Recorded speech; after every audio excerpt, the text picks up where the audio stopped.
Dans cette vidéo, on va voir comment fixer ses prix en dropshipping, mais aussi en réexpédition. Et on verra que la réexpédition rapporte plus d'argent que le dropshipping, même si ça demande un peu plus de travail. Alors on va commencer par le dropshipping et on va commencer tout de suite avec la première étape qui est calculer le coût de revient. Je fais vite parce que cette vidéo elle est peut-être un peu longue, elle va peut-être être un petit peu longue parce qu'on a beaucoup de choses à voir et donc je vais essayer vraiment d'aller dans le vif du sujet. Donc dans un premier temps, on va lister toutes les dépenses liées au produit et on va additionner ces dépenses. C'est ce qu'on appelle le coût de revient. Donc là, dans notre cas, on est en dropshipping, on a juste le nœud papillon à acheter. Le nœud papillon, tu vois, il va coûter 86 centimes. Il faut savoir une chose, c'est que là, on ne va jamais pouvoir l'acheter moins cher que 86 centimes, d'accord ? Pourquoi ? Parce qu'on achète à l'unité, c'est le fournisseur qui livre directement au client, donc là, on n'aura jamais de prix de gros, d'accord ? Donc ça, c'est la première chose. Ensuite, la deuxième chose, c'est AliExpress Standard Shipping. Donc là, ça va être en plus, ça va être de la livraison en plus. On va payer 2,47 €. Pourquoi on va payer alors qu'il y a la livraison gratuite ?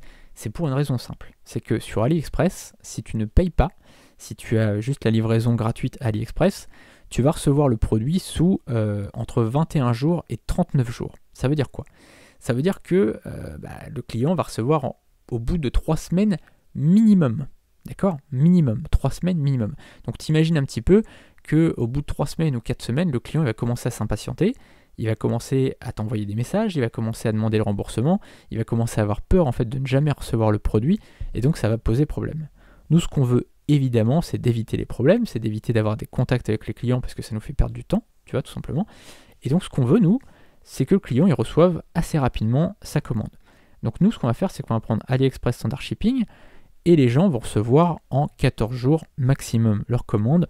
En général, plus près de 10 jours que 14 jours, mais c'est bien de dire au client, voilà, la livraison c'est 14 jours, ça peut arriver que ça soit un tout petit peu plus long, mais en général, ça sera 14 jours. Voilà, vous pouvez directement le marquer dans les conditions générales de vente ou le préciser lors de la commande, dire livraison sous 14 jours, et après, éventuellement, si les gens veulent payer plus cher, il peut y avoir des options, mais en général, ça ne sera pas intéressant, donc on va la plupart du temps se fixer sur la livraison AliExpress Standard Shipping à 2,47 €. Voilà, donc là, on est sur un total de 3,33 € et l'étape 2, ça va être de multiplier par 3 ce prix. Donc pour avoir une marge confortable, malgré les charges sociales, les impôts et les différents frais, je conseille de multiplier par 3 minimum. D'accord ? Ça, c'est pour obtenir le prix de vente hors taxe. On va parler de ça juste après.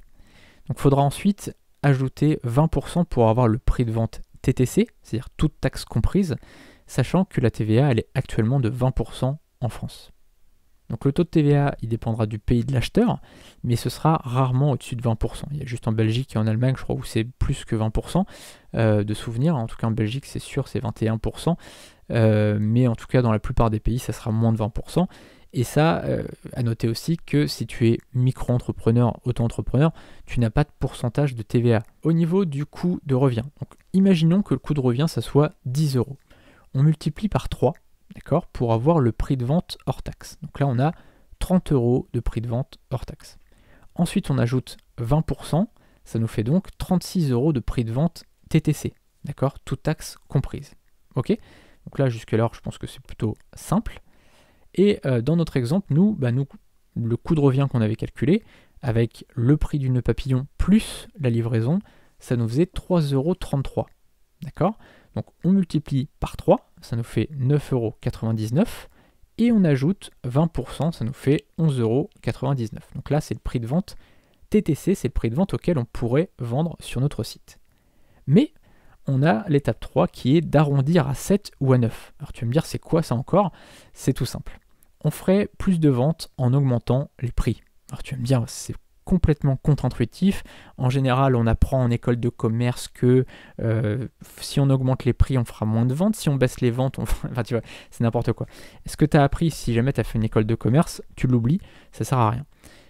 Non, je te le jure, voilà. Sincèrement, il y a des gens qui font des écoles de commerce où leur papa, leur maman leur paye 10 000 € l'année ou 12 000 € l'année ou 15 000 € l'année. Sincèrement, on peut en apprendre beaucoup plus par soi-même en apprenant et en suivant des formations de gens qui ont fait. D'accord ? Donc achète toujours des formations de gens qui ont fait et fais aussi par toi-même. C'est comme ça que tu apprends, c'est pas en faisant des écoles de commerce. Bref, petite chose en passant. Et là donc on apprend aussi par les études de gens qui ont testé des choses, tu vois. Et là il y a une étude qui a montré qu'un prix finissant par 7 ou par 9 se vendait 24% de plus qu'un prix se terminant par un autre chiffre. D'accord ? Ça, c'est pas moi qui le sors, ce chiffre-là. Ça a été testé sur des milliers et des milliers de ventes aux États-Unis sur les téléshopping, etc. Enfin, tous ces trucs-là.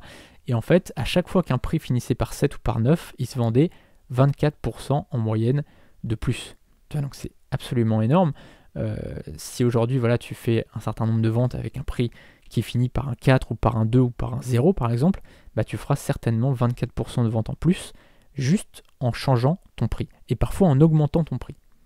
Donc par exemple, on fera certainement plus de ventes à 17,99€ ou même 19,99€ plutôt qu'à 11,99€. Je ne sais pas si tu vois le truc, c'est quand même assez dingue de se dire qu'en augmentant le prix, on aura des ventes en plus.